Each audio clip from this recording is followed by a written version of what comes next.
Greetings, fellow Whovians, and welcome to Timey Wimey Review. We are certainly on the main course when it comes to the Doctor Who 60th anniversary specials, starting with a fantastic appetizer in the form of the Star Beast. So this video is going to contain spoilers. You have been warned, and we're just going to talk raw about this. I'm sure there's going to be some bits that I'm going to be missing. Let me know in the comments below any parts that you would like to talk about. Please hit the subscribe button. That will really help out this channel. Let's talk about Doctor Who, the Star Beast. Just in case you don't know the plot, the 14th Doctor has arrived back on Earth in modern day London, looking like one of his previous incarnations and having no clue as to why, even though he has the memories of the 11th, 12th, 13th and fugitive doctors. In a crazy coinkydink, he bumps into Donna Noble in Camden Market.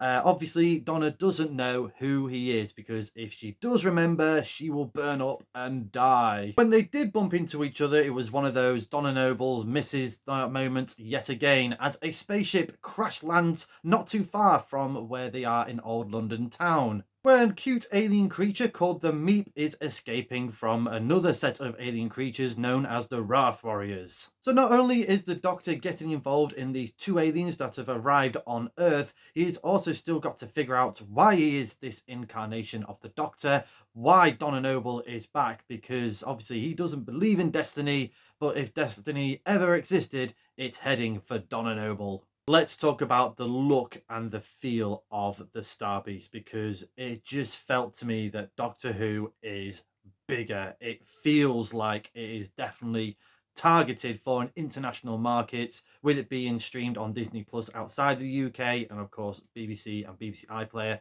But wow, it looked amazing.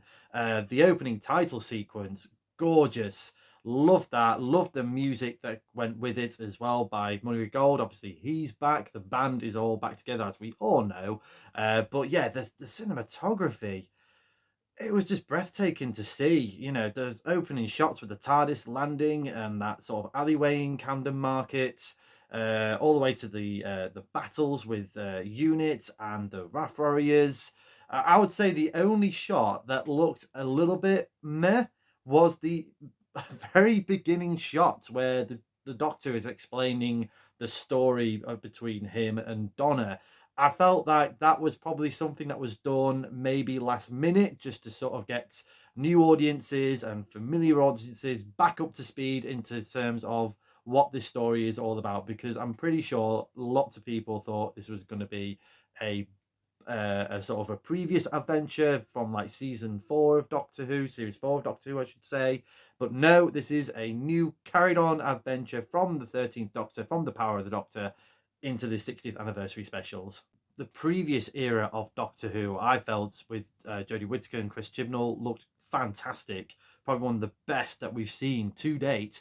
But this has definitely turned up again to 10, raising that bar in the quality of the look of the show.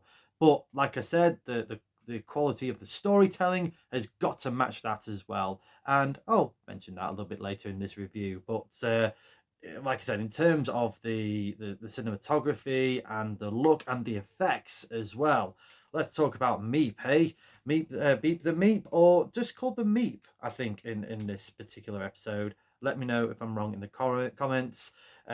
Voiced amazingly by Miriam Margolyes, an absolute legendary actress.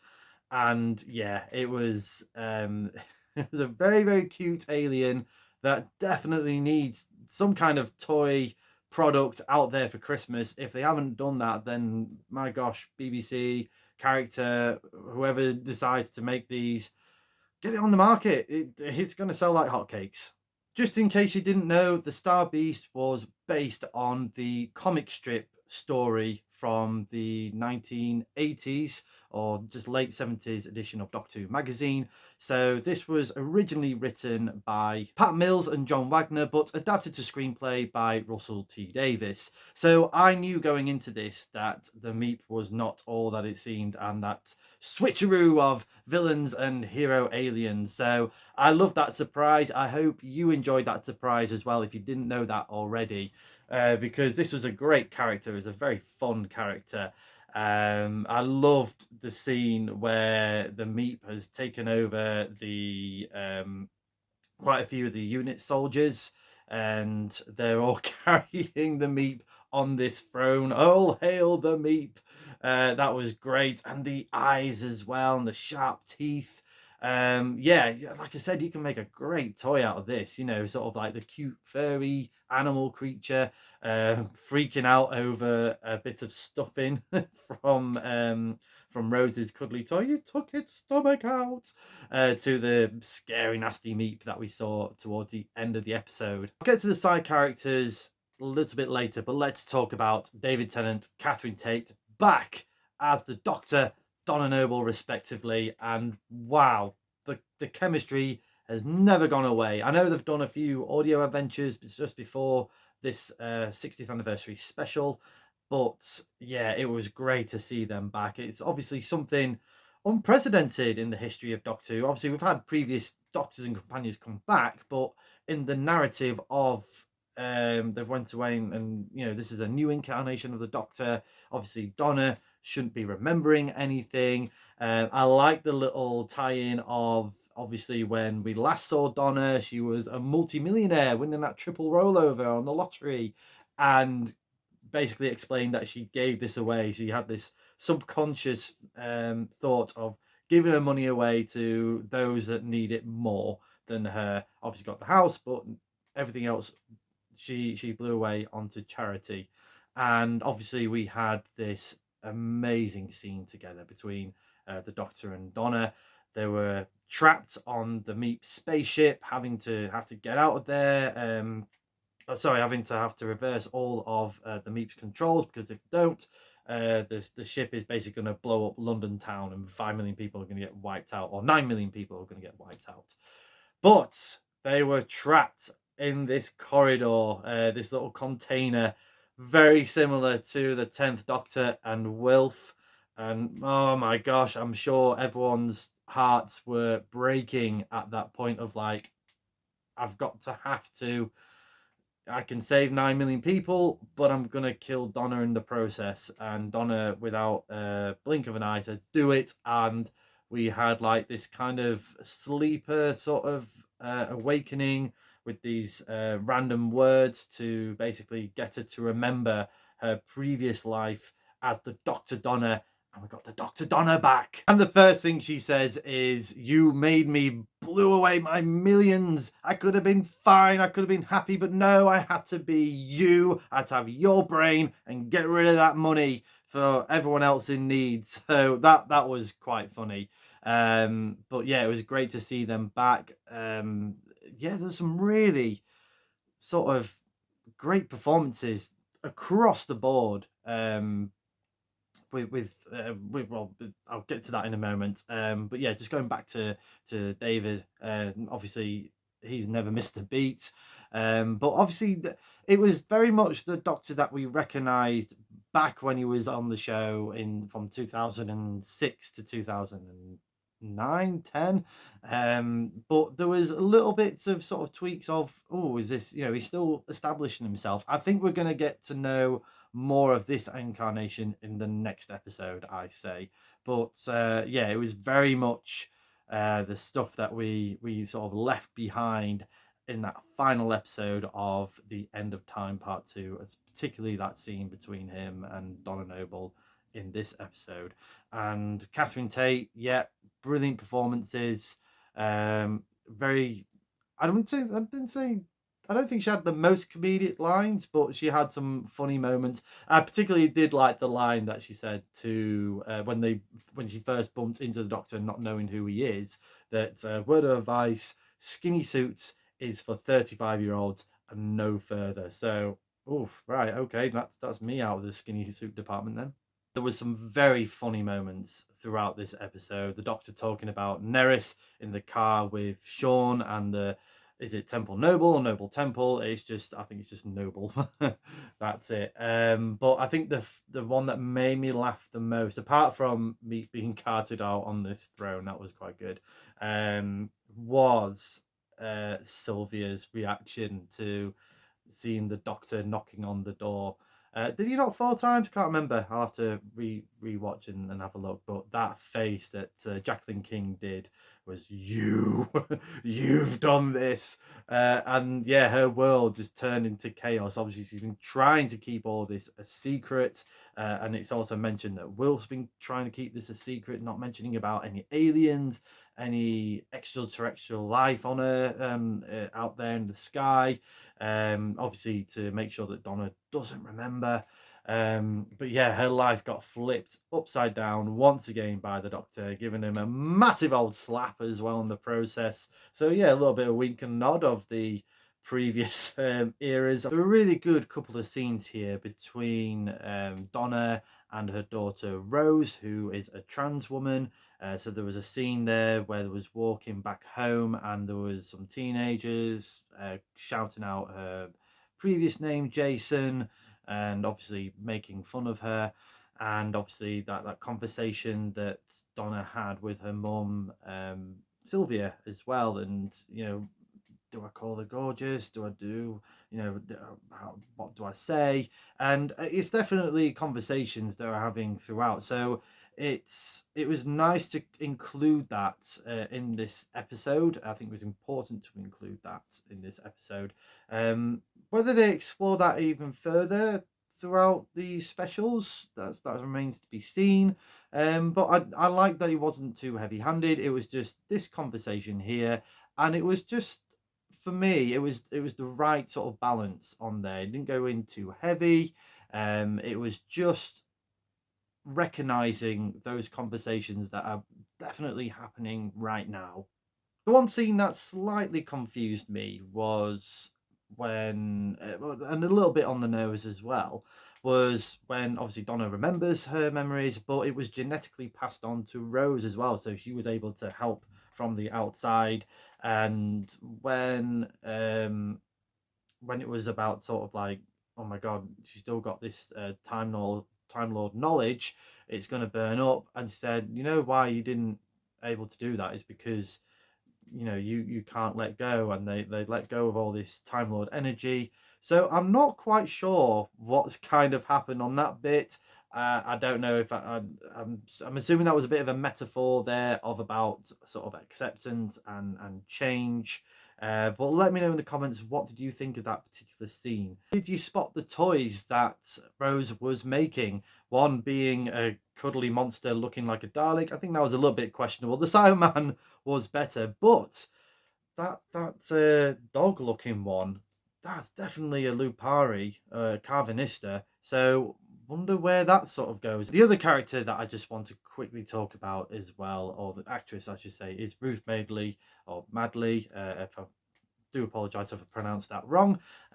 She was the new scientific advisor for UNIT. So it was a nice little moment for the Doctor to have, obviously, the original scientific advisor with number 56.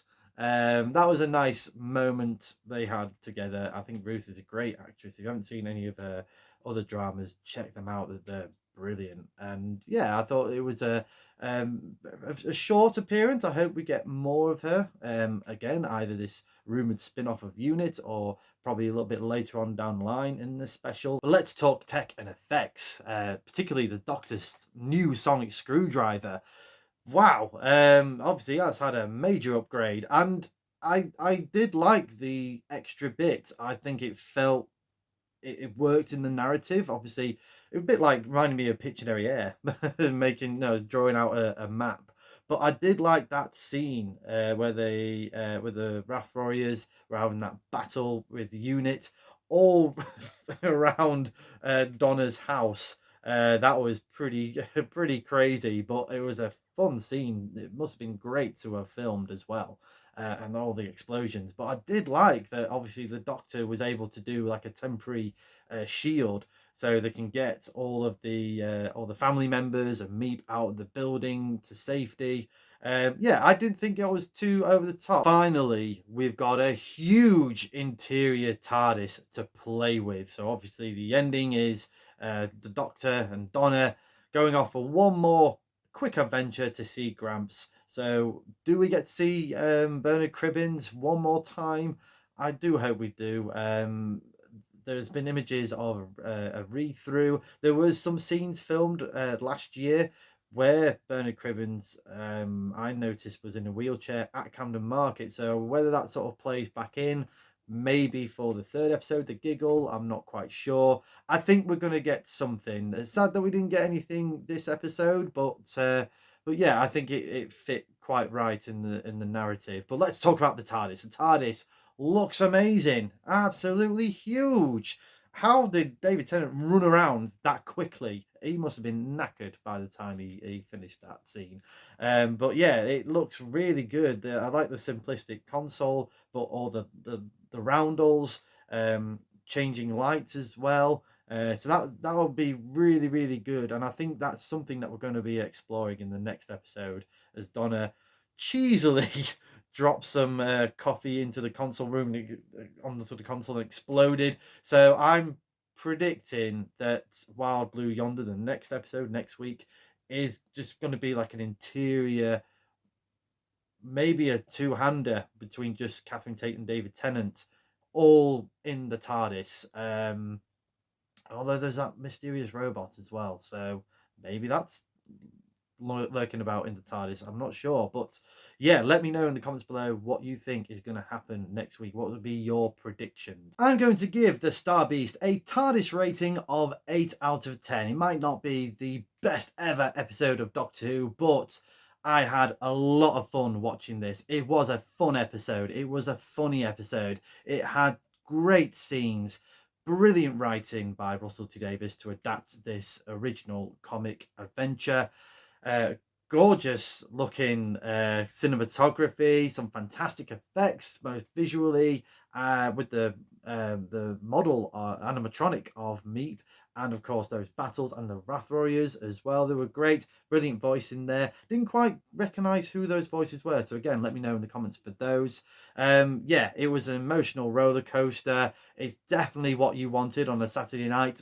Doctor Who is certainly back. This episode definitely brought that statement home last night. Let me know in the comments below your thoughts to the Star Beast. Did you enjoy this episode as much as I did? Is there anything that you didn't like about it? Is this your favourite introduction to a new Doctor that we have seen in the modern era of Doctor Who? There's been about 6, I think, off the top of my head. I'll put a vote out on my on a poll on my Timey Wimey Review YouTube channel a little bit later this week. Do come back and check that out as well. What other theories do you have for the next episode, The Wild Blue Yonder? I'll start off by saying, obviously, I think it's going to be in the interior of the TARDIS, maybe a two-hander between Catherine and David. I think we're going to get some kind of character assassination going off with the Doctor, and with maybe some few surprises from previous companions or doctors. I'm going out on a limb with that one. Obviously, I mentioned about the Lupari